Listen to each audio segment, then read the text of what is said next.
Welcome to MK சமையல். இன்னைக்கு நாம செய்ய போற டிஷ்ஷோட நேம் டொமேட்டோ சாஸ். நம்ம சேனலை இன்னும் சப்ஸ்கிரைப் பண்ணலைன்னா சப்ஸ்கிரைப் பண்ணிடுங்க.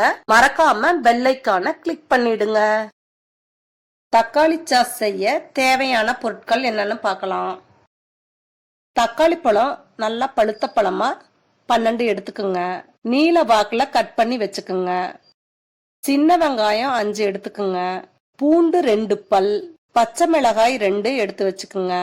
சர்க்கரை 10 டேபிள் ஸ்பூன், பட்டை சின்ன துண்டா 1, கிராம்பு 3, மிளகு 5, சீரகம் அரை ஸ்பூன், ஏலக்காய் 2, வரமிளகாய் தூள் 2 டேபிள் ஸ்பூன், வினிகர் 2 ஸ்பூன், உப்பு 4 ஸ்பூன்.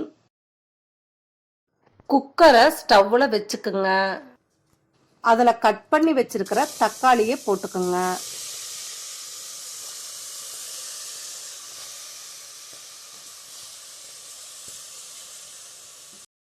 தக்காளியில இருக்கிற தண்ணியுமே அதுலயே ஊத்திக்குங்க.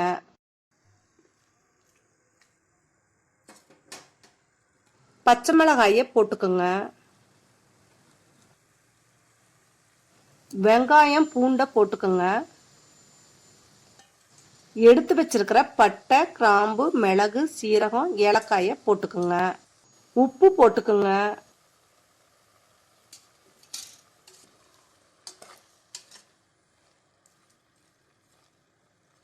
குக்கரை மூடிடுங்க. 2 விசில் வர வரைக்கும் விடுங்க.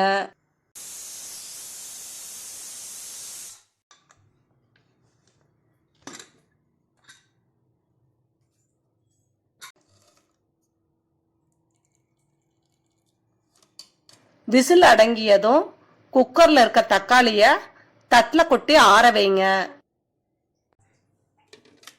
தக்காளி ஆறின பிறகு மிக்ஸி ஜார்ல போட்டு நல்லா 3 நிமிஷம் அரைச்சி எடுத்துக்குங்க.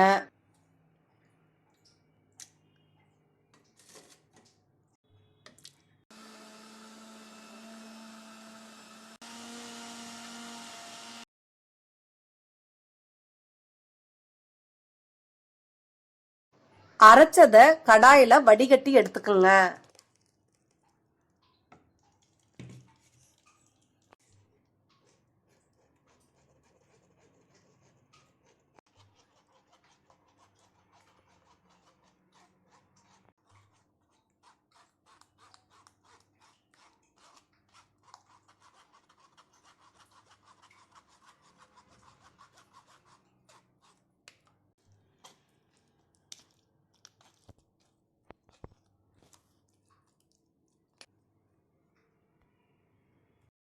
வடிகட்டிய தக்காளிய அடுப்புல வச்சுக்கோங்க.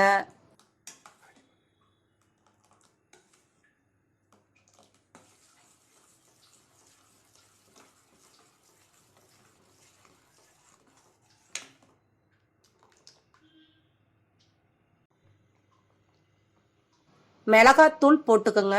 நல்லா கலரி விடுங்க.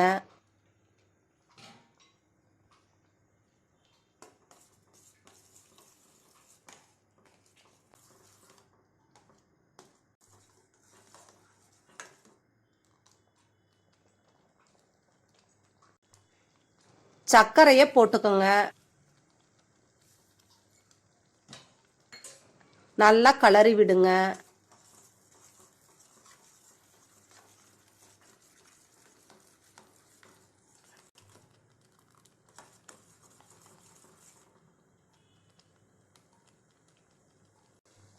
எடுத்து வச்சிருக்கிற வினிகரை ஊத்திக்குங்க. நல்லா கலரி விடுங்க.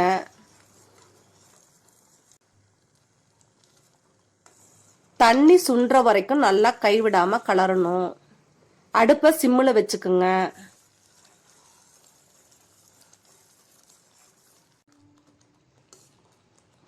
நல்லா சுண்டுனதும் தக்காளி சாஸ் எப்படி ரெடி ஆயிடுச்சுன்னு நம்ம தெரிஞ்சுக்கிறதுனா ஒரு தட்டுல 1 ஸ்பூன் ஊத்தி பாருங்க.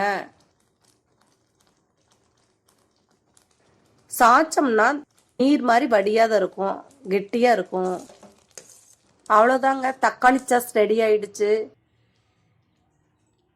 தேங்க்யூ ஃபார் வாட்சிங். இந்த வீடியோ உங்களுக்கு பிடிச்சிருந்தா லைக் பண்ணுங்க, ஷேர் பண்ணுங்க, கமெண்ட் பண்ணுங்க, சப்ஸ்கிரைப் பண்ணுங்க, பெல் ஐகானை கிளிக் பண்ணுங்க.